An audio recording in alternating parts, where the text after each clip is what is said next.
النهاردة هنعمل مع بعض وصفة كلنا بنحبها ومش هنختلف عليها أبدا، وهي ناجتس الفراخ.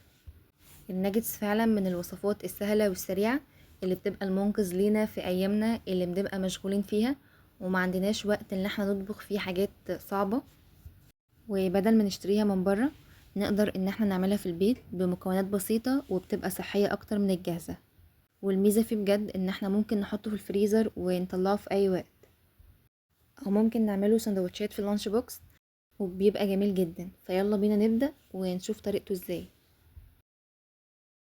هنحتاج في وصفتنا نص كيلو صدور فراخ، وطبعا لو حابين انكم تزودوا الكمية فهتزودوا عادي. وطبعا ما ينفعش ان احنا نستخدم وراك، هنستخدم صدور بس. هنجيب الصدور وهنغسلها كويس تحت مية جارية، وبعدين هننقعها في مية فيها ملح وليمون عشان نتخلص من اي زفارة ممكن تكون موجودة في الفراخ. وبعدين بعد ما هننقعها هنغسلها تاني تحت مية جارية وهنصفيها من المية دي كويس جدا. وبعدين هنبدأ ان احنا نقطعها. هتقطعوا الفراخ اي قطع عادي عشان لما نيجي نفرمها في الكبة تتفرم معانا بسهولة، وكمان ما تجهدش الكبة معانا. بعد ما قطعنا الفراخ هنبدأ ان احنا نحطها في الكبة. انا هنا حطيت الفراخ كلها مرة واحدة عشان حجم الكبة عندي كبير. وبعد كده هنضيف البهارات عندي على الفراخ. هضيف عليها معلقة توم باودر، معلقة بصل باودر، معلقة بهارات فراخ، معلقة مرقة فورية، وربع معلقة صغيرة قرفة، ونص معلقة فلفل اسود. ويا ريت ما نكترش من الفلفل الاسود عشان ما يطلعش لون الفراخ بعد كده معانا غامق وتبقى معانا الفراخ بيضة. ولو متوفر الفلفل الابيض فضيفوا معلقة عادي، لكن لو هتستخدموا فلفل اسود فنص معلقة يبقى كفاية جدا. هنضيف كمان معلقتين كبار من البقسماط، ومعلقة كبيرة هرمية نشا، ونص معلقة صغيرة من البيكنج باودر. واخر حاجة هنضيفها بيضة وتكون في درجة حرارة الغرفة. وبعد كده هنفرمها بقى كويس جدا عندنا في الكبة.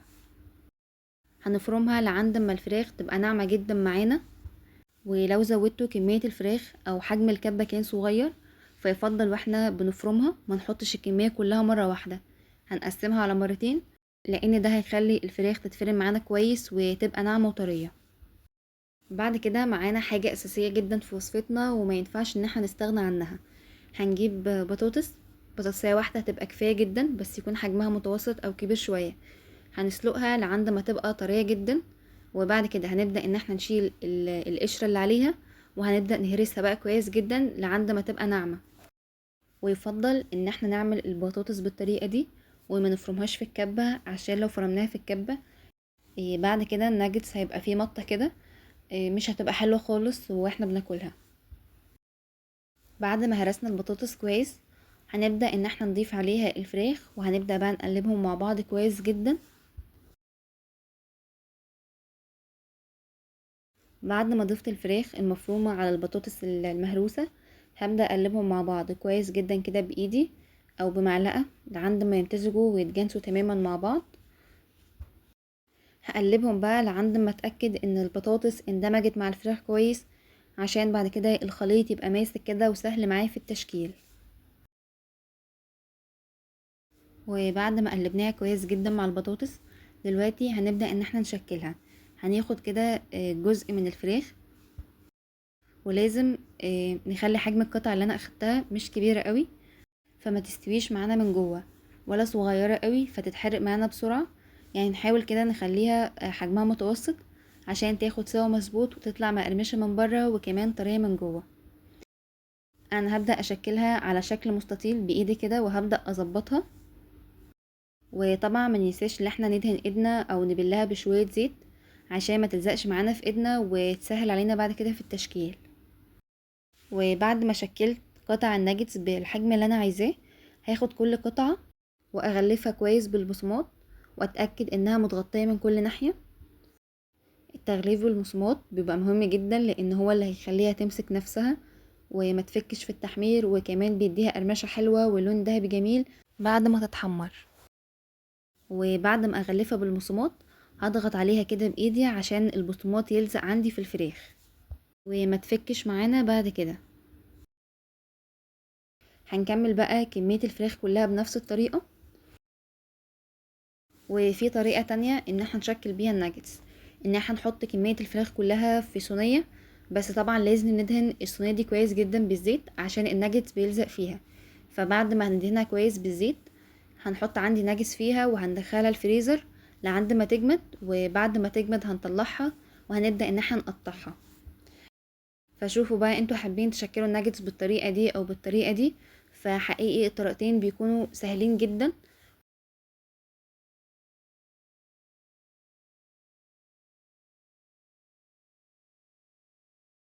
وبالنسبة للناجتس اللي احنا شكلناه وغطيناه بالبصمات كويس، هنحطه على صينية، بس الصينية دي طبعا لازم نكون دهنينها كويس جدا بزيت، او تحطوا ورق زبدة وهتحطوا برضو على ورق الزبدة زيت عشان عندي الناجتس ما يلزقش فيها.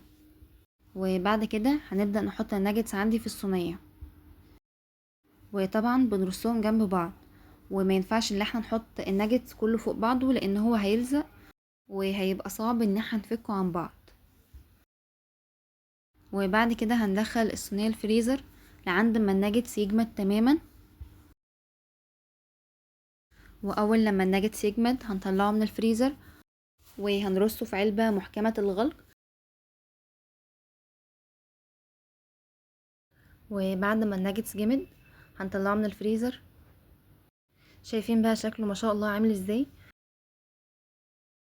في الوقت ده ممكن تقلوا منه شوية وتفرزوا الباقي.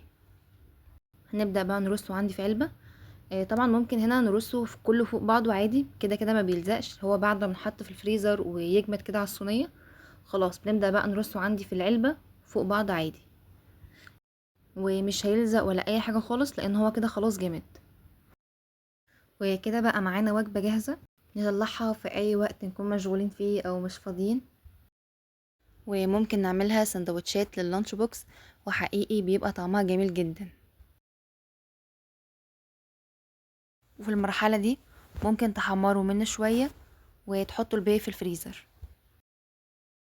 في طاسة على النار هنحط فيها شوية زيت وهنستنى لعند ما الزيت يسخن. ومهم جدا ان احنا لما ننزل عندي بقطع الناجتس ان الزيت يكون سخن كفاية عشان ما تشربش معانا زيت وتطلع معانا قرمشة. هننزل بواحدة واحدة او على دفعات صغيرة عشان الزيت معانا ما يبردش، واقلبهم كل شوية لعند ما تاخد لون ذهبي من كل الجوانب. والنار هنا بتكون وسط، يعني النار ما ينفعش ان هي تكون عالية عشان هنلاقي الناجتس اخد لون من بره ولسه نية من جوه. واول لما تستوي وتاخد لون ذهبي بنطلعها على طول من الزيت. نقدمه مع كاتشب ومايونيز او صوص باربيكيو، او كمان مع بطاطس متحمرة. ينفع كمان يتعمل في عيش فينو او تورتيلا ويتعمل منه كده سندوتش سريع، او يتحط في اللانش بوكس للاطفال جنب خضار متقطع وصوص. شايفين بقى شكله جميل ازاي ما شاء الله، ولونه ابيض من جوه ومن بره واخد لون ذهبي ومقرمش ومن جوه طري. ومش هقول زي الجاهز لان هو فعلا احلى كتير جدا من الجاهز.